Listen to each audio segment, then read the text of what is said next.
चलिए जो है आप लोग दो तो थोड़ा किताब जो है किताब सब लोग के पास नहीं है। हाँ 9th क्लास जो है ना स्कूल में पढ़ो ना, तो यहाँ पर नहीं तो किताबें नहीं दे रहे स्कूल से, कोई बात नहीं है, बातचीत नहीं। कल बढ़े थे हम लोग अध्याय 2, ठीक है, बहुपद। कल बहुपद का परिचय हम लोग देखे थे, इंट्रोडक्शन देखे थे, बातचीत नहीं करेंगे। बताइए बहुपद कितने प्रकार के पद के आधार पर समझना बताएगी। पद के आधार पर बहुपद कितने प्रकार के, बैठे बैठे बताना है, खड़ा नहीं होना है। 3 प्रकार के, कौन कौन?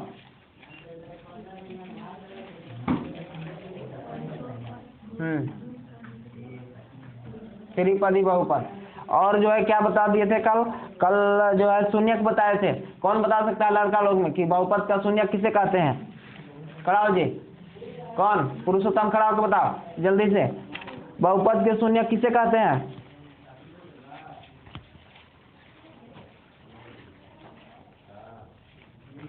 बहुपद के शून्यक किसे कहते हैं जल्दी से बताइए।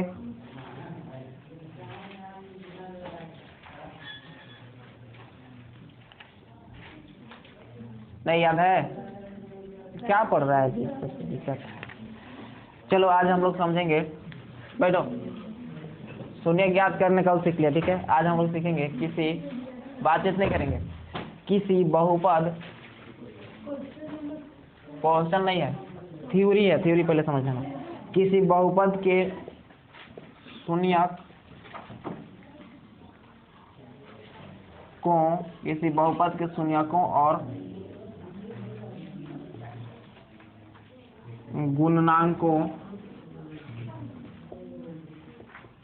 गुणनांकों में संबंध। देखिए किसी बहुपद के शून्यकों और गुणनांकों में संबंध। देखिए कल हम लोग जो है शून्यक भी समझ लिए थे और गुणनांक भी समझ लिए थे कि शून्यक किसको कहते हैं और गुणनांक किसको कहते हैं। जैसे देखिए एक उदाहरण आप लोग समझना कि शून्यक क्या होता है, गुणनांक क्या होता है। जैसे मान लेते हैं कि यहाँ पर x² + 4x + 4, यहाँ पर एक बहुपद दिया हुआ है। कैसा बहुपद है? तो द्विघात बहुपद है ना। इसमें चर राशि का अधिकतम घात कितना है? 2 है। तो इसमें जो है यह एक द्विघात बहुपद है। अब इसमें अगर हम लोग बात करें तो इसका x² का गुणनांक कितना है? तो गुणनांक का मतलब होता है कि इसके साथ गुणा में कितना छिपा हुआ है, या कितना लिखा हुआ है, या छिपा भी रह सकता है। तो इसमें तो छिपा हुआ है ना, जब कोई संख्या नहीं लिखा हुआ रहता तो एक छिपा हुआ रहता है। तो x² का गुणनांक कितना हुआ बताइए तो? x² का जो है x² का गुणनांक, तो गुणनांक आप लोग बताइएगा तो कितना है इसका? 1 है। इसके बाद अगर हम x का गुणनांक पूछे, x का गुणनांक पूछे तो x का गुणनांक कितना बताइएगा? 4 बताइएगा। और 4 जो है यहाँ पर अचर राशि, चर नहीं है कि किसी का गुणनांक है, ठीक है। तो ये समझ में आ गया होगा आप लोगों को कि गुणनांक क्या होता है। तो चर राशि के साथ जो संख्या गुणा में रहता है उसको गुणनांक बोलते हैं। जैसे x² के साथ गुणा में कौन संख्या है? 1 छिपा हुआ है, तो इसलिए x² का गुणनांक कितना है? 1 है। x के साथ कितना गुणा में छिपा मैंने है तो कितना है? तो 4 है। तो इसलिए x का गुणनांक कितना हो गया? 4 हो गया। अब आप लोग जो थोड़ा बताना कि 4x² प्लस 4 नहीं माइनस लिख देते हैं, -2x -1।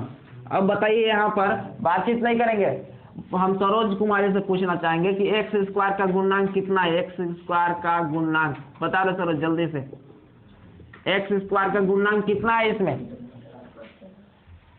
इस बहुपद में x² का गुणनांक कितना है? गीताई है आज, अरे तू ध्यान कहाँ रखी है? बताओ x² का गुणनांक कितना है? 4 है। और ये ध्यान रखना, किसी को अगर किसी से पूछते हैं तो ऐसा मत सोचना कि वो तो अभी सरोज से पूछे, हमसे तो पूछबे नहीं किए तो हम उसका आंसर जान के क्या करेंगे। वैसा सोचिएगा तो आप मुँह ही रह जाइएगा। इसलिए जो है आपको किसी एक से पूछे इसका मतलब कि सबसे पूछ रहे हैं, आपको दिमाग में सबके अंदर आना चाहिए कि हम जान रहे हैं इसका कितना होगा। पूछ देंगे तो टपाक से बोल देना है लेकिन हाँ, लेकिन जो है आपको तो कुछ भी नहीं किया तो इधर उधर ताकते रहेगा, लगेगा कि ई कर रहे हैं तो गड़बड़ है। तो यहाँ पर देखिए 4 इसका कितना हो जाएगा 4। अब बताएंगे आप लोग x का गुणनांक इसमें, x का गुणनांक कितना होगा इसमें। तो इसमें जो है चिन्ह के साथ बोलना, प्लस था तो प्लस नहीं बोलते थे, लेकिन माइनस रहता था -2 बोलना है। समझ में आ गया सब लोगों को। गुणनांक सब लोग पहचान सकते हैं। गुणनांक का मतलब क्या होता है, तो चर राशि के साथ जो संख्या लिखल रहता है अचर संख्या, उसी को क्या कहते हैं, गुणनांक उसका कहते हैं। अब देखिए एक और महत्वपूर्ण बात है। क्या महत्वपूर्ण बात है, द्विघात बहुपद के बारे में। द्विघात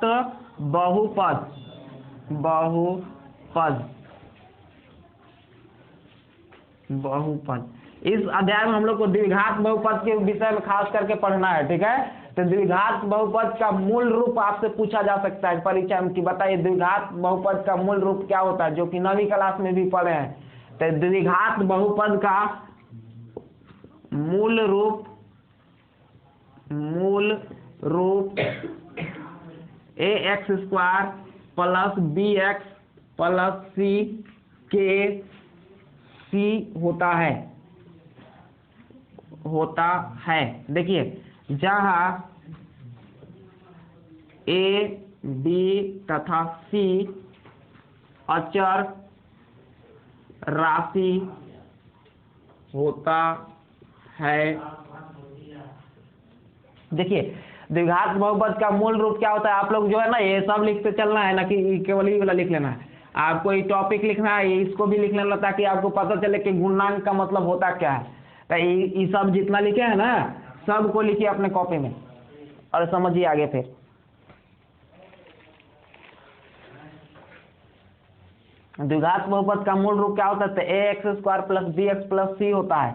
और तो एग्जाम में डायरेक्ट पूछा जाएगा कि बताइए द्विघात बहुपद, ये तो 9वीं क्लास में भी पूछा जाएगा, इसलिए 9वीं का तो अभी एग्जाम देना है आपको ना, तो इसलिए इसको याद रखना कि ax² + bx + c द्विघात बहुपद का मूल रूप होता है। और द्विघात समीकरण पूछ दे तो उधर क्या कर देना है, 0 कर देना है। नहीं तो यहाँ पर समीकरण तो है नहीं, हम लोग बहुपद पढ़ रहे हैं। तो बहुपद का मूल रूप क्या होता है द्विघात बहुपद का, ax² + bx + c बराबर कुछ नहीं और होता है जहाँ a b c क्या होता है, अचर राशि होता है। अचर राशि का मतलब सब लोग समझते हैं ना, 1 2 3 4 माने गिनती के जो भी संख्या होता है उसको क्या बोलते हैं, अचर राशि कहते हैं। उसका मान नहीं बदलता है अचर राशि का। ये समझ में आ गया सब लोगों को। अब देखिए इसमें और हम लोगों को क्या पढ़ना है। अभी जो हम लोग जरूरी वाला चीज है वो हम लोग नहीं पढ़े। देखिए होता क्या है,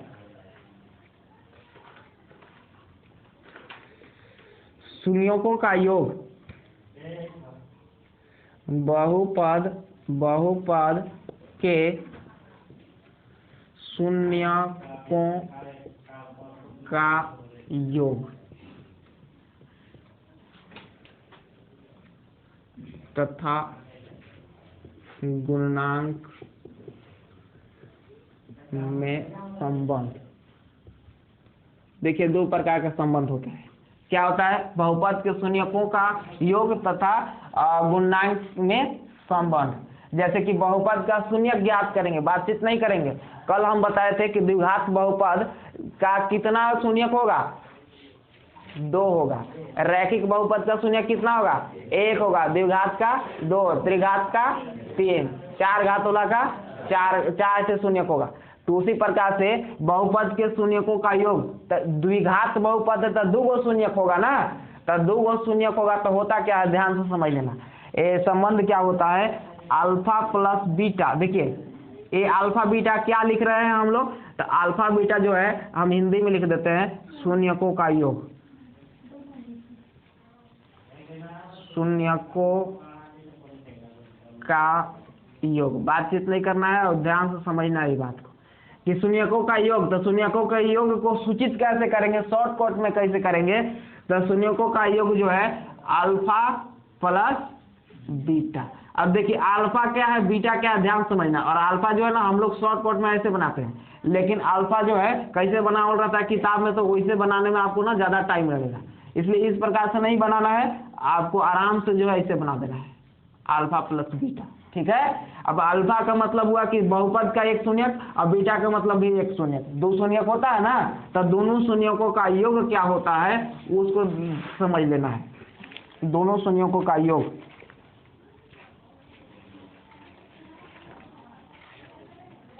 माइनस एक्स के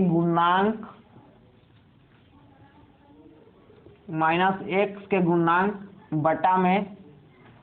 बटा में एक्स स्क्वायर की गुणक, एक्स स्क्वायर का गुणनांक, एक्स स्क्वायर का गुणनांक। इसको अगर हम लोग शॉर्टकट में लिखे तो अल्फा प्लस बीटा बराबर होता क्या है, तो एक्स के गुणनांक देख लीजिए यहाँ पर ध्यान से, एक्स के गुणनांक क्या होता है, बी होता है ना, तो एक्स के गुणनांक बी होता है, इसलिए इतना हिंदी ना लिख करके हम लोग लिख सकते हैं माइनस, तो माइनस है ये है, लेकिन यहाँ पर लिखा है एक्स के गुणनांक, तो एक्स के गुणनांक को क्या कहते हैं, बी कहते हैं, तो माइनस बी। और एक्स स्क्वायर के गुणनांक को क्या कहते हैं, ए, तो ए होता है। तो अल्फा प्लस बीटा बराबर माइनस बी बटा में क्या होता है, ए होता है। ये एक सूत्र है समझिए कि अल्फा प्लस बीटा बराबर माइनस बी बटा में ए होता है। लिख लिए सभी लोग, और लिखते ही चलना है, इसको बाद मिटाना। ऊपर वाला लिख लिए, ये जो ऊपर वाला है सब तो समझ में आ गया होगा, लिख लिया ना, चलो ठीक है।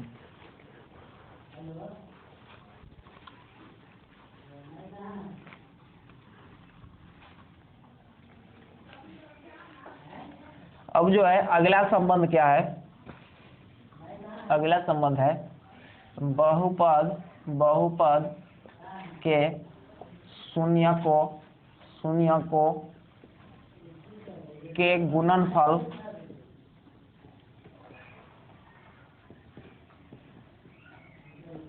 बहुपद के गुणनफल एवं गुणांक में संबंध को क्या है तो समझना है। बहुपद के शून्यकों का गुणनफल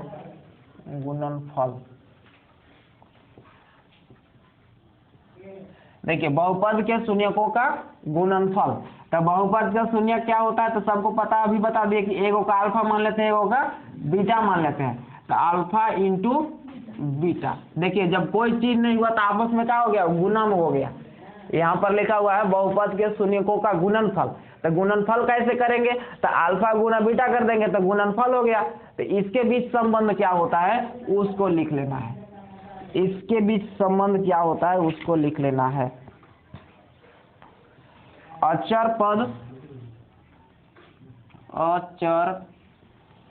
पद बट्टा में एक्स स्क्वायर का गुणनांक।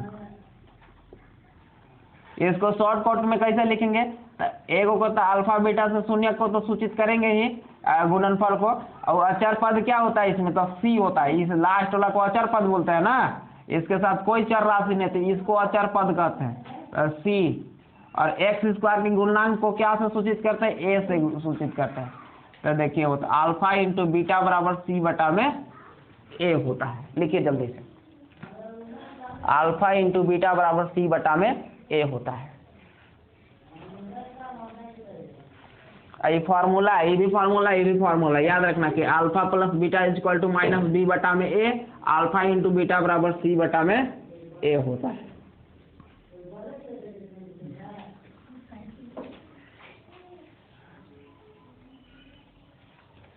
लिखिए जल्दी से लिखिए।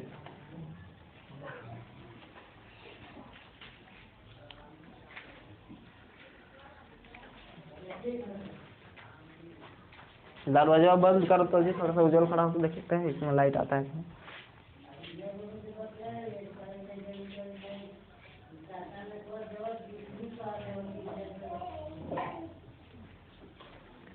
उसका लाइट आता है नहीं,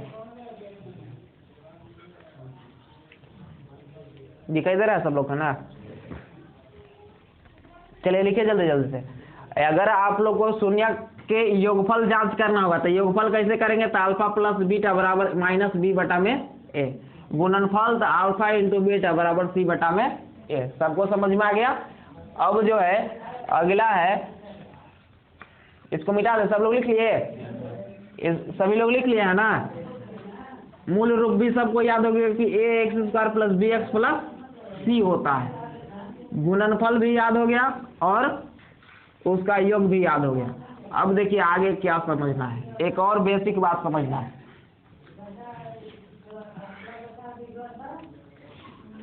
देखिए यदि किसी बहुपद के शून्यकों का योगफल दिया, शून्यकों का योगफल तथा गुणनफल, इधर गुणनफल लिखा हुआ लिख लेना बढ़िया से। यदि किसी बहुपद के शून्यकों का योगफल तथा गुणनफल दिया हुआ हो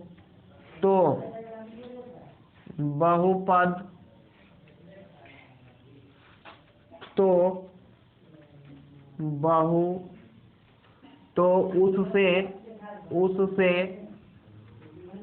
बहुपद ज्ञात करने का सूत्र क्या होता है? एक्स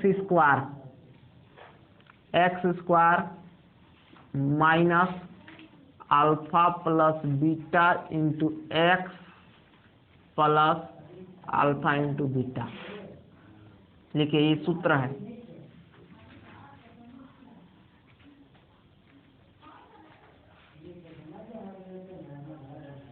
अब बीटा लिख रहा है तो एकदम बीए जैसा मत लिख देना, तो गड़बड़ हो जाएगा। उसको नीचे थोड़ा सा निकाल देना है, ठीक है? किताब में देखे तो नीचे भी निकाला होता है, ऊपर भी निकाला होता है, लेकिन जो है कि कॉपी में उतना नहीं करके चलते हैं, बस थोड़ा सा निकाल लेते हैं।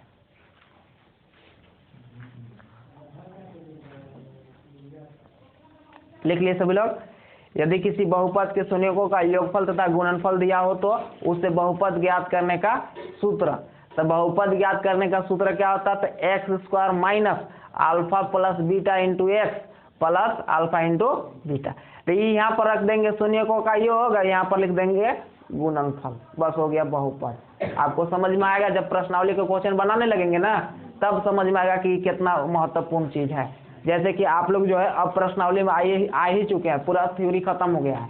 और थ्योरी एक चीज और है, लेकिन वो थ्योरी जो है ना आपको हम नहीं बता रहे हैं। क्यों नहीं बता रहे? क्योंकि उस थ्योरी को आप लोग हजारों बार जो है पढ़ा चुके हैं और पढ़ चुके हैं। जैसे कि मध्य पद को दो ऐसे भागों में बांटते हैं कि जो है आपस में गुना करने पर प्रथम पद और मध्य पद का गुणनफल प्राप्त हो और जोड़ने या घटाने पर मध्य पद प्राप्त हो। ये आप लोग पढ़े हैं, पहले बहुत बार पढ़े हैं ना, तो वही वाला चीज जो है आपको यहाँ पर नहीं लिखा है कि लिखा दे। कहो कि लिखाने से होगा क्या? जब तक हम लोग याद नहीं करेंगे।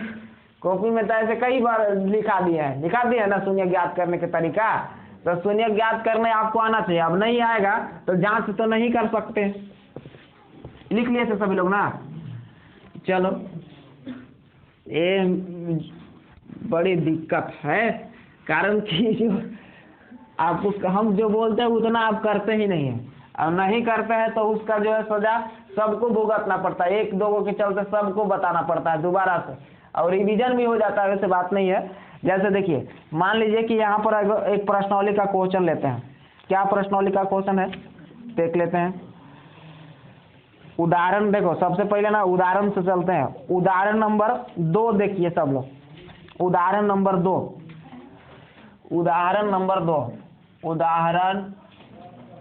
सब लोग देखेंगे। हम उदाहरण का क्वेश्चन बनाएंगे, आपको एक्सरसाइज का क्वेश्चन बनाना है, ठीक है? तो उदाहरण का नंबर 2 में देखिए दिया हुआ है। सबके पास किताब तो नहीं होगा, नहीं है तो क्वेश्चन हम बोर्ड पर लिख देते हैं, और इसके बाद है ना होमवर्क देंगे तो आपको खुद से बनाना होगा। क्वेश्चन क्या है? उदाहरण नंबर 2 क्या है? द्विघात बहुपद x² + 7x 7x प्लस 10 के शून्य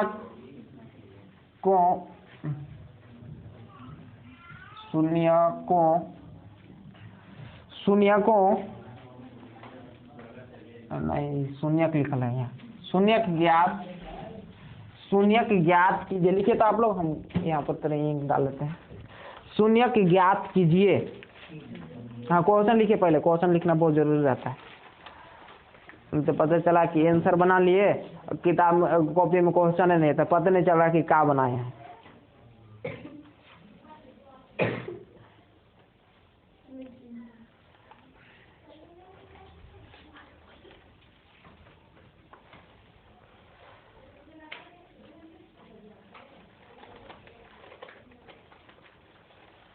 देखो, आपको जो अध्याय से शुरू में जो है ना, जो भी अध्याय स्टार्ट होता है उसका जो शुरू में जो बात बताते हैं ना, वो बहुत इम्पोर्टेंट चीज़ होता है, उससे ही पूरा एक्सरसाइज कवर हो जाता है। लेकिन अगर बढ़िया से थ्योरी जो नहीं पढ़े रहिएगा, उसको एक्सरसाइज में क्वेश्चन बनाने में बहुत ज़्यादा प्रॉब्लम होता है, और ना ही समझ में आएगा, ना हम समझा पाएंगे। इसलिए थोड़ा जो अभी थ्योरी बताते हैं उसको बढ़िया से समझना, उदाहरण बताते हैं उसको। जैसे यहाँ पर दिया हुआ है, इतना के शून्यक ज्ञात कीजिए, लिखा हुआ है ना, और शून्य को तथा गुणांकों के बीच संबंध की सत्यता की जांच कीजिए। देखिए, क्वेश्चन क्या है कि बहुपद द्विघात बहुपद x² प्लस 7x प्लस 10 के शून्य ज्ञात कीजिए और शून्यकों तथा गुणांकों के बीच संबंध की सत्यता की जांच कीजिए। प्रश्नावली पलटिएगा तो सेम ऐसा ही क्वेश्चन आपको देखने के लिए मिलेगा। तो इसको करना क्या है, पहले बहुपद यहाँ पर सॉल्व लिखना है, और बहुपद लिखना है x² प्लस 7x प्लस 10 लिख लेंगे। अब इसके शून्य ज्ञात करेंगे। तो बताइए, शून्य ज्ञात करने किसको किसको द्विघात बहुपद का आता है? सबको आता होगा, नवी क्लास में तो सब लोग सीखे हो ना। जिसको नहीं याद है वो यहाँ पर सीख लीजिए बढ़िया से, और एक बार रिवीजन कर लेना घर पर जाकर के। तो जैसे देखिए होता क्या, शून्य कैसे ज्ञात करते हैं, बराबर 0 लेते हैं, बातचीत नहीं करेंगे, बराबर 0 लेते हैं, और हम लोग देखते हैं कि प्रथम पद और अंतिम पद का गुणनफल कितना है। तब प्रथम पद कितना है, x² है, अलग देखते हैं, ध्यान से समझो, जितना नहीं आता है निकालने, समझना क्या कर रही है। अभी देखो बोर्ड पर, तो x² है प्रथम पद, और अंतिम पद कितना है, 10 है। तो इसको गुना करेंगे तो कितना हो जाएगा, 10x² होगा। अब इसका गुणनखंड करने के लिए कहते हैं कि गुणनखंड कीजिए जितना हो सके उतना। तो ये मैंने कितना कितना गुना करके 10 लाया जा सकता है। तो 1 गुना 10 करेंगे तो 10 आ जाएगा ना। फिर 2 गुना में 5 करेंगे तब 10 आ जाएगा, और फिर 10 कैसे आएगा, बस इतना ही आएगा। 10 गुना 1 करे तो वही बात हो जाएगा, ठीक है। तो अब देखिए कि जोड़ने घटाने में केकरा में 7 आ रहा है, तो इसको जोड़ के देखिए, तो जोड़ के देखिएगा तो 11 हो जाएगा, घटा के देखिए तो 9 आ जाएगा, इसको जोड़ के देखिए तो 7 आ जाएगा, इसको घटा के देखिए तो 3 आ जाएगा। तो हमको तो 7 आ रहा है ना इसमें, तो हम लोग इस 7 को कैसे तोड़ेंगे, मैंने इस 7 को कैसे तोड़ेंगे, तो 2x और 5x में जो तोड़ देंगे। ये आपको जो है कई बार ये नियम बताएं कि मध्य पद को ऐसे 2 भागों में तोड़ते हैं कि आपस में गुणा करने पर प्रथम पद और अंतिम पद का गुणनफल प्राप्त हो, एवं जोड़ने या घटाने पर मध्य पद प्राप्त हो। तो और कैसे पता चला कैसे कि हम 2 और 5 में तोड़े, तो गुणनखंड निकाल करके समझ में आ जाता है। तो अब देखिए यहाँ पर कितना होगा, x² प्लस 7x को नहीं, 7x नहीं लिखेंगे, 2x लिखेंगे, प्लस में 5x। प्लस प्लस क्यों लिए, क्योंकि इसको दोनों को जोड़ेंगे तब 7x होगा, ठीक है। इसके बाद कितना लिखना रहता है, कि जो रहता है वही लिखना, तो 10 बराबर 0। अब इसमें क्या लेना रहता है, हमको कॉमन लेना रहता है, इसमें कॉमन लेना रहता है। तो इसमें कॉमन देखिए क्या चीज है, x इसमें 2 थे, इसमें 1 है, तो एगो x कॉमन हो गया। इसमें कितना बचा, x, इसमें कितना आ गया, 2, क्योंकि x बाहर निकल गया। यहाँ पर जो चिन्ह रहता है उसी को, कितना लोग तो यहाँ पर चिन्ह देते नहीं है, इतना गलती काम कर देता है। तो जो है बहुत गलत है। यहाँ पर जो चिन्ह रहता है वही चिन्ह सेम उतार देना है कभी भी। माइनस का रहता है माइनस के, प्लस के रहेगा तो प्लस के। अब यहाँ पर देखिए कितना है, तो इसमें 5 गुना में है x के साथ, यहाँ 2 गुना में 5 लिख सकते हैं, इसको लिख सकते हैं ना। तो इसलिए इसमें भी 5 है, इसमें भी 5, तो 5 हम लोग कॉमन ले लिए। तो यहाँ पर कितना बचा x, प्लस है तो प्लस है यहाँ पर आ गया। और यहाँ देखिए 10 को हम लोग कैसे लिख सकते हैं, 2 गुना में 5 लिख सकते हैं ना। तो 5 बाहर ही आ गया, तो 2 के यहाँ 2 बचा हुआ है। समझ में आया कि नहीं? आया होगा, निश्चित रूप से आया होगा। अब जैसे देखिए इसमें कॉमन जो लिया है उसको देखना है, अब कोष्टक में देखना है कि दोनों जगह सेम आया कि नहीं आया। तो यहाँ भी जितना है उतना ही यहाँ है। तो यहाँ पर x+2 है, यहाँ पर x+2, तो मेरा सही चल रहा है ये प्रोसेस। और जिसको यहाँ पर नहीं आता है, देखो एक उपाय बता रहे हैं, जिसको यहाँ पर प्लस माइनस झंझट हो जाता है, नहीं समझ में आने लगता है कि कितना कॉमन होगा, ठीक है, तो करो का कि यहाँ के जो कोष्टक में जितना लिखा रहता है ना वह लिख दो, बस कॉमन सही से रख लेना, ठीक। जैसे कभी कभी माइनस प्लस गड़बड़ाने लगता है कितना लोग को, तो जुगाड़ है वो समझोते हैं यहाँ पर कि ये वाला यहाँ 2 कॉपी कर दो, बस हो गया। और नहीं तो फिर बढ़िया से समझ में आ जाना चाहिए कि कैसे कॉमन लेते हैं। अब देखिए इसमें जो कॉमन लिया उसको एक ब्रैकेट में लिखिए, इतना हो गया, और इसमें से x+2 लिख लीजिए बराबर 0। अब x+5 बराबर लेकर के 0 हल कीजिए, और x+2 लेकर के बराबर लेकर के हल कीजिए। तो यहाँ पर क्या आ जाएगा, x बराबर -5, और यहाँ पर कितना हो जाएगा, x बराबर -2। तो बताइए कितना शून्य को, कै गो शून्य का आया, 2 शून्य का आया। तो एक को अल्फा मान लेंगे और एक को बीटा मान लेंगे। चलिए इसको जो है अल्फा मान लेते हैं, अल्फा बराबर -5 और बीटा बराबर -2, माइनस में आएगा, ठीक है, -2। अभी पूरा नहीं हुआ, अभी शून्यकों की सत्यता की जांच करना बाकी है। तो अब यहाँ पर लिखेंगे शून्यकों की सत्यता की जांच। देखो ये तो रफ था, इसके तो कोई जरूरी नहीं है, अभी रुक जाइए तब लिखिएगा, टाइम देंगे हम लिखने के लिए, टेंशन नहीं लेना। शून्यकों की सत्यता की जांच शून्यकों की सत्यता की जांच तो कैसे करेंगे, तो पहला जांच होता है बातचीत में शून्यकों का योगफल। शून्यकों पहला था यही ना हम लोग पढ़े थे, शून्यकों का योगफल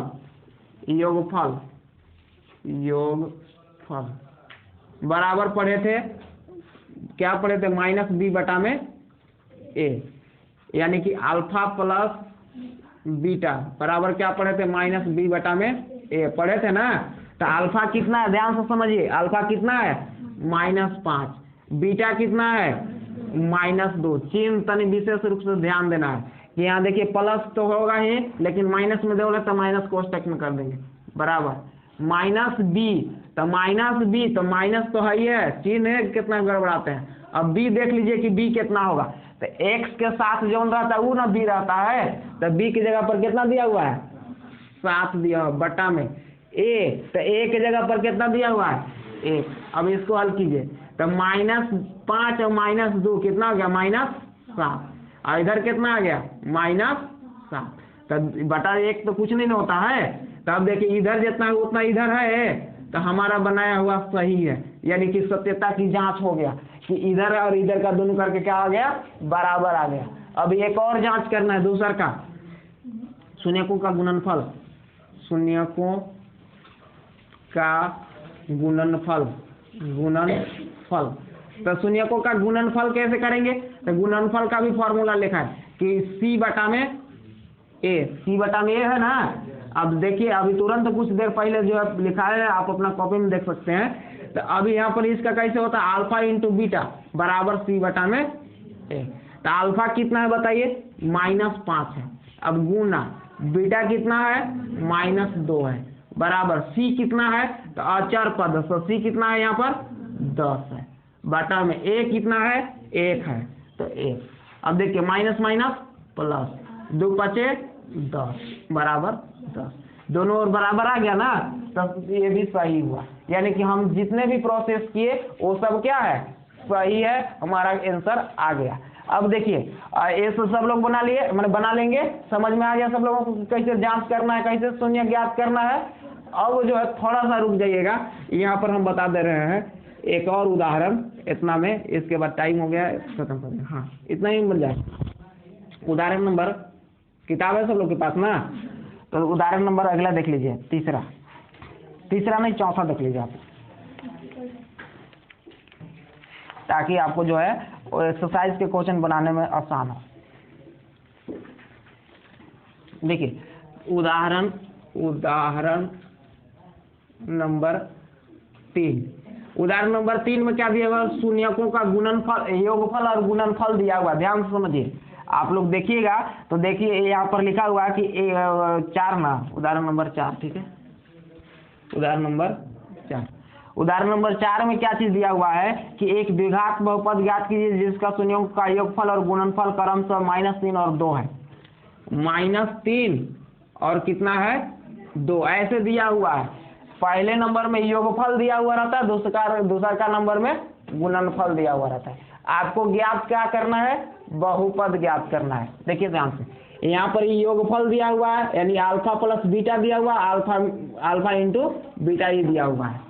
पहले योगफल दिया हुआ रहता है, इसके बाद गुणनफल। याद रखना है कि पहले योगफल इसके बाद गुणनफल। सॉल्व कैसे करना है, तो सॉल्व करना है और लिखना है सूत्र से।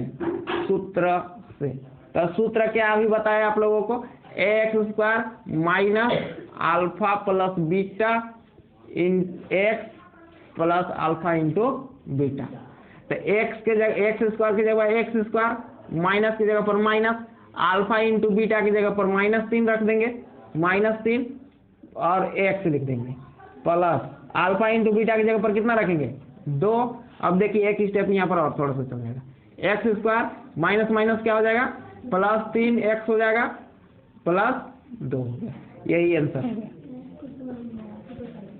हो गया। देखिए क्वेश्चन में आप लोग ना दिया हुआ रहेगा, योगफल दिया हुआ रहेगा और गुणनफल दिया हुआ रहेगा। योगफल और गुणनफल दिया हुआ रहेगा, आपसे कहेगा कि बहुपद आप ज्ञात कीजिए, ठीक है। तो बहुपद ज्ञात करने के लिए अभी आपको थ्योरी में एक फॉर्मूला लिखाए थे, सूत्र लिखाए थे। क्या लिखाए थे, x² minus alpha plus beta into x plus alpha into beta लिखाए थे। तो यहाँ पर देखिए योगफल के जगह पर -3 रख दिए, अल्फा प्लस बीटा की जगह पर -3 और अल्फा इंटू बीटा की जगह पर कितना रख दिए 2। अब यहाँ पर देखिए x² का x² माइनस माइनस क्या हो गया +3 को x से गुना में लिख दिए, +2 लिख दिए, बस आंसर हो गया। यहाँ देखिए अब प्रश्नावली पलटिएगा, प्रश्नावली जो है 2 पॉइंट कितना निकालना है, 2 निकालना है, 2.2। तो 2.2 निकालिएगा तो आप देखिएगा यहाँ पर कि दिया हुआ है बहुपद दिया हुआ है, उसको शून्य ज्ञात करना, पहला क्वेश्चन। और दूसरा का क्वेश्चन में यहाँ पर देखिए दिया हुआ है योगफल और गुणनफल दिया हुआ है, बहुपद ज्ञात करना है। किसके किसके पास किताब है, तो कौन कौन निकाल के देख रहे हैं, अभी है निकाला हुआ प्रश्नावली 2.2 निकाला है विकास किताब में, सब गधा लोग बैठा है तो लेकर सीधी सी करते हैं। जब आपको कहे कि प्रश्नावली निकाल के देखिए तो क्या दिक्कत है देखने में, अरे तुम लोग बर्बाद कर देगा लगता है अपने आप को। जब क्वेश्चन नहीं देखेंगे तो समझ में कैसे आएगा, जिसके पास नहीं है गरीब के पास, वो लोग तो जो है अपना ई करियर है, जिसके पास है वो भी नहीं देख रहे हैं, हम 10 चिल्ला रहे हैं, अगला बार से गड़बड़ होगा। चलिए आज के लिए इतना ही पढ़ेंगे, उतारिए जल्दी जल्दी।